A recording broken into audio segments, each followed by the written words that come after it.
joined by Sara Nelson, who's running for City Council position 8. So go ahead with the 2-minute introduction. Hello everyone, my name is Sara Nelson and I'm running for City Council because I am a neighborhood small business owner who puts my progressive values to work every day on behalf of our employees and the environment and the community. My husband and I started Fremont Brewing Company in 2009 when our kids were 2 and 3 years old. And we started with 3 employees, and we built it up to about 60 today, and everyone makes well above minimum wage and has excellent retirement and healthcare benefits. But I'm also an environmentalist, and I worked on City Council before the brewery endeavor, writing and developing and promoting environmental legislation at a time when Seattle was on the cutting edge of climate and zero waste policy. And I brought that experience back to the brewery, and it informs everything that we do. And we're in the top tier when it comes to conservation and well, triple bottom line sustainability. So I'm running because I've got a unique combination of experience. No one else in this race has the background in city government. I know how city government works. I've got a broad range of experience. And I know how to get stuff done every single day. I've got employees and kids that are depending on me. So, most importantly, I know how to translate Seattle's shared values into workable public policy. And I want to bring that experience to council. Great, thank you. So now we have our 4 prepared questions that we're asking all candidates for City Council, and they should be in front of you. And put our right side up. You can read along as we say them aloud, and these are 2-minute answers, and Sophia will do number 1. What is your strategy for implementing, leveraging, and perhaps improving the incentive zoning program to create diverse neighborhoods and ensure affordable housing? I watched the HALA process evolve and develop over the course of months, and the coalition that produced the 65 recommendations was extremely diverse.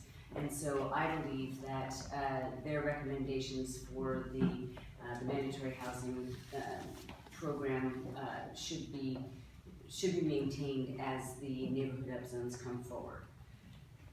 It's the first time that developers will be able to, well, will be paying into an affordable housing fund or developing on-site housing in neighborhoods across the city outside of South Union and downtown and South Downtown. So my plan is to go forward and listen to all stakeholders as those packages of legislation come forward.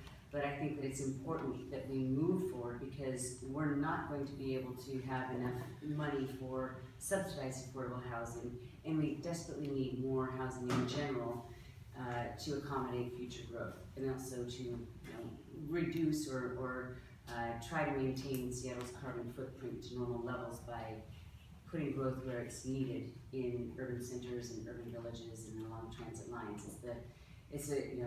HALA is going to create some consistency between our land use policies and our transit-oriented development, and that's going to be very important. And there is room for modification in each package of legislation as it comes forward.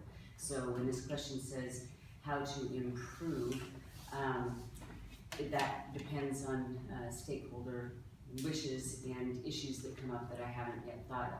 But we need to be able to accommodate existing and future populations that are coming here in order to preserve the affordability of our city. Great. David, number 2. In your view, what's the city's role in ensuring equal education and achievement opportunity in Seattle public schools? All right. That's okay. So everybody knows that Seattle has limited control over Seattle Public Schools, and I know that there was, the Education Summit process that was initiated months ago is ongoing, and I hope to see that there could be some some innovation when it comes to perhaps ways that Seattle and the Seattle Public School District can interact better. But beyond that, we doubled the Families and Education levy the last time it was updated. And we need to make sure that those dollars are spent well and that we are evaluating our contracting so that we make sure that we're getting our values work. You know, disparity in education is shameful, and you know, to the extent that the city of Seattle is, doesn't have a lot of power over the policies of the district, we can still wield our influence when it comes to the pre-K and also the family and education levies dollars that we do have. Okay, Jason, number 3. What are your specific recommendations for completion and follow-up steps of the Seattle Police Department consent decree and ongoing steps to improve department relations with Seattle residents?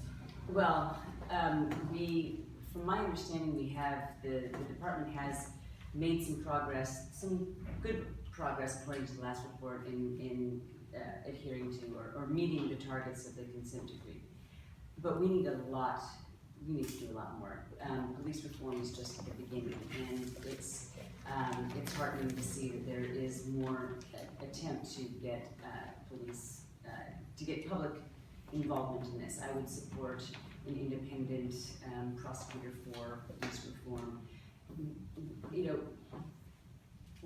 I think that we've got a blueprint for going forward, and we're just at the very beginning of internalizing those changes, you know, at every level of the department. Okay, Sharon, number 4. What is your strategy for dealing with homelessness?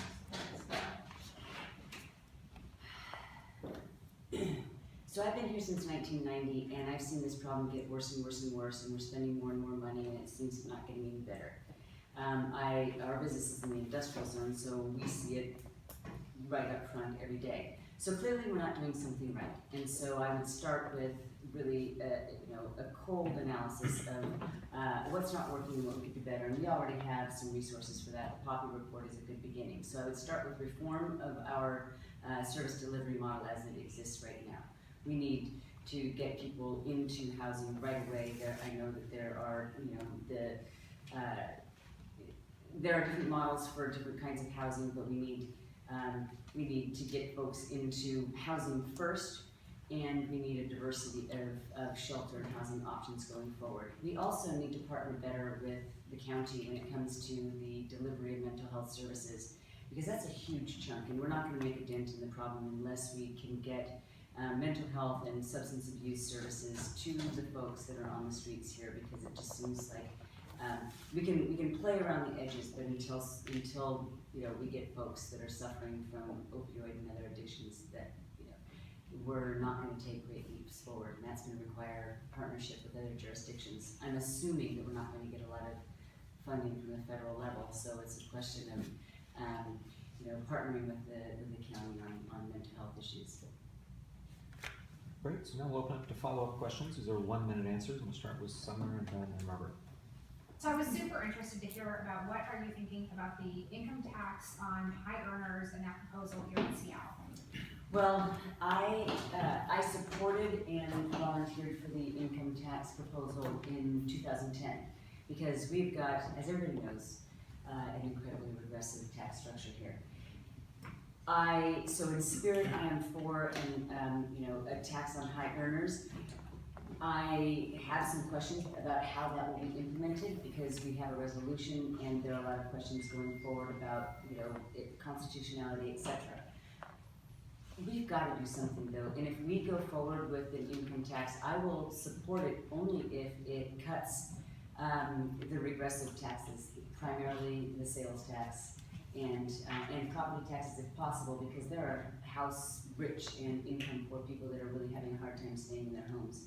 So if I were to support it, it would have to be in combination with a decrease in the more regressive taxes that we already have on the books. Ben and Robert. I understand you're not using the Democracy Voucher program. Do you believe campaigns should public finance? I believe in public financing of campaigns.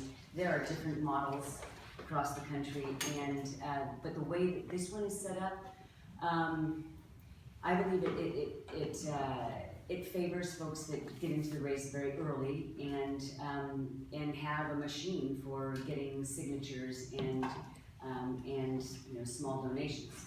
So I opted not to go forward with that because I came in a couple months later and I have to introduce myself to Seattle voters, and those conversations are gonna take a long time, and I'd rather have those deeper conversations than stand with a clipboard someplace and get signatures. So that's why I'm not participating in the program, but I do believe that some form of publicly financed elections is a good thing to get money out of politics. Well, let me say, special interests. Okay, Robert and then David.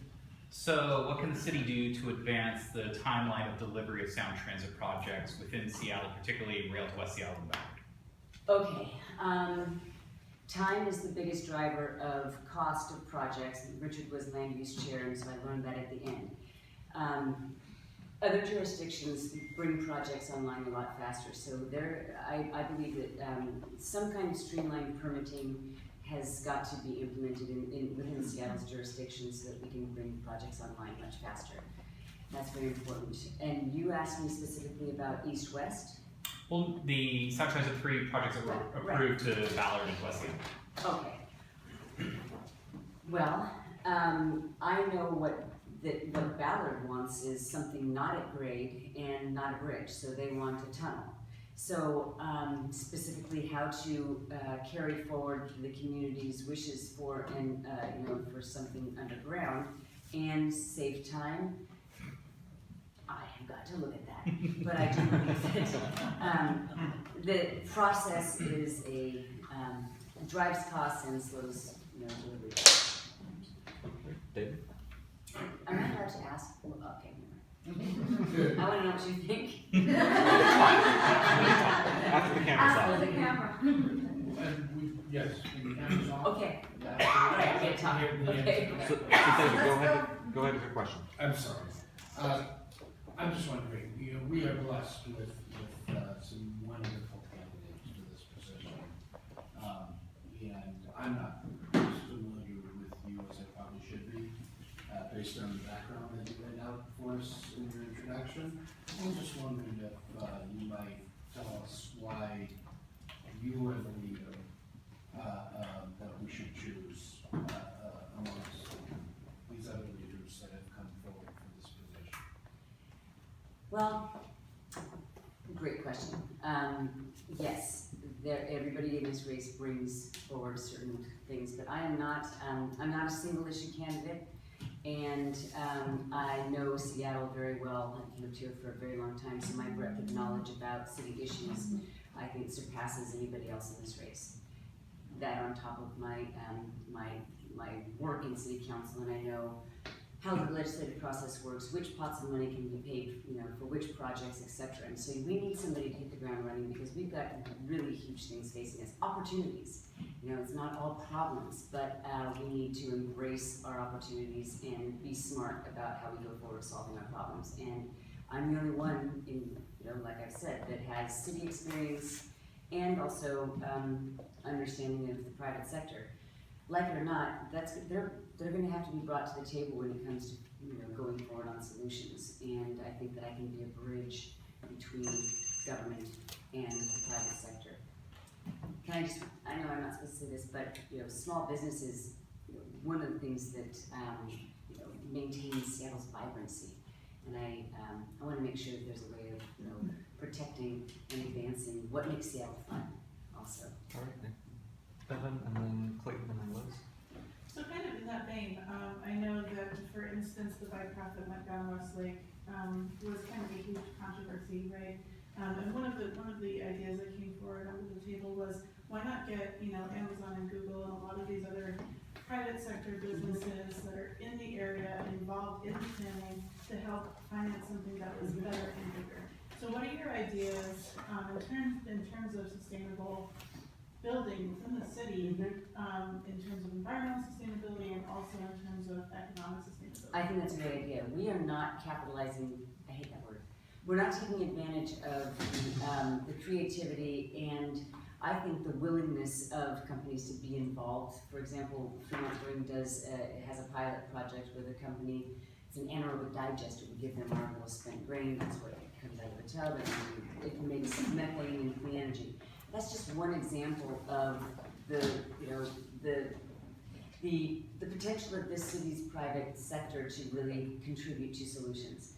Some companies are more involved civically than others. Vulcan, like or not, they've always done kind of, well, they're interested in some sustainable solutions, swales instead of, traditional drainage, etc. So yes, we have got to build bridges and bring them in and show that it's beneficial for them and for the city and for our budget to partner with them.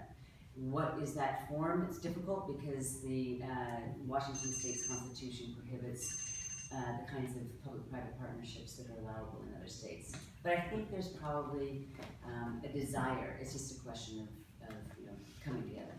Clayton and Liz. You've mentioned various aspects of your background, and you've emphasized your business background, working with city council. I noticed that you have a PhD in cultural anthropology, which you have not mentioned so far. I also went to graduate school in cultural anthropology, and I waited for years for somebody to run for city council. And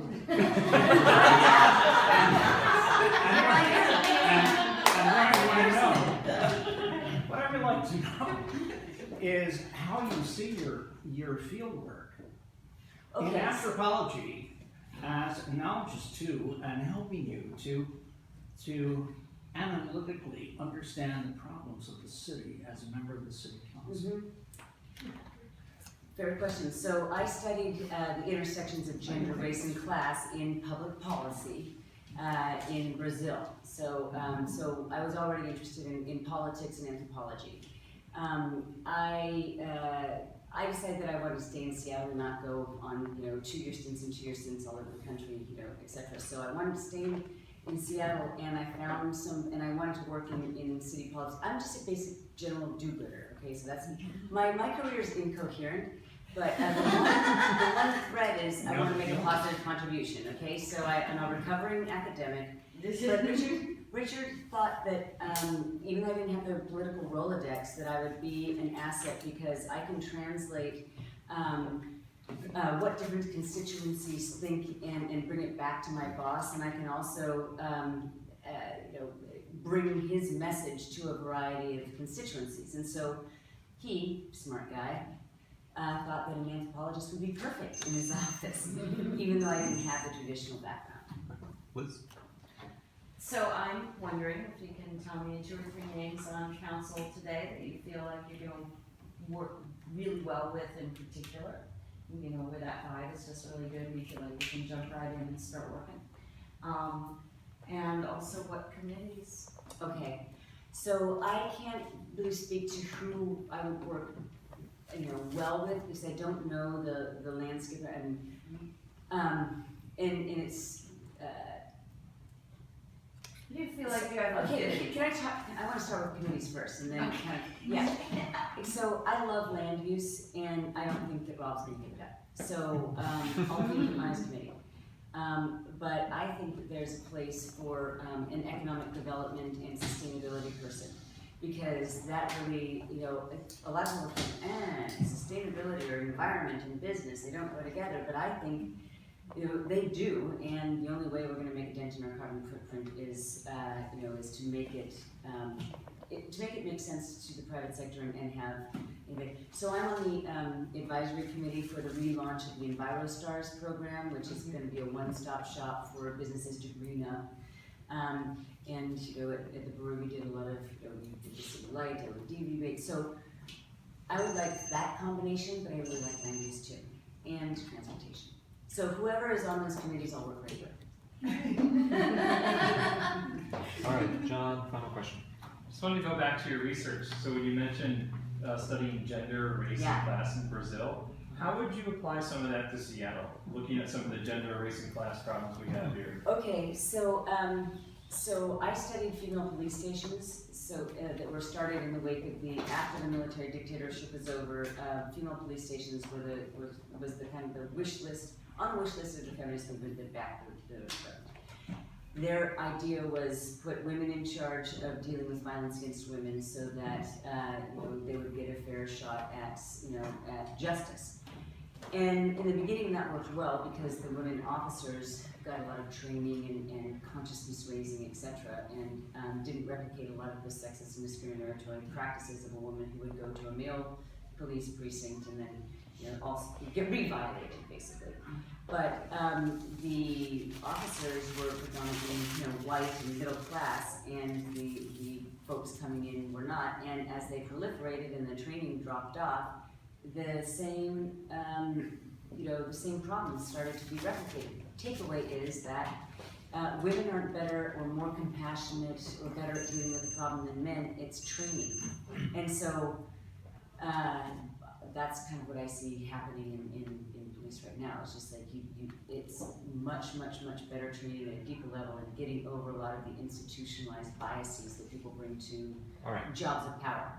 All right, thank you. So now we're out of time. If you want to take 30 seconds for a closing statement.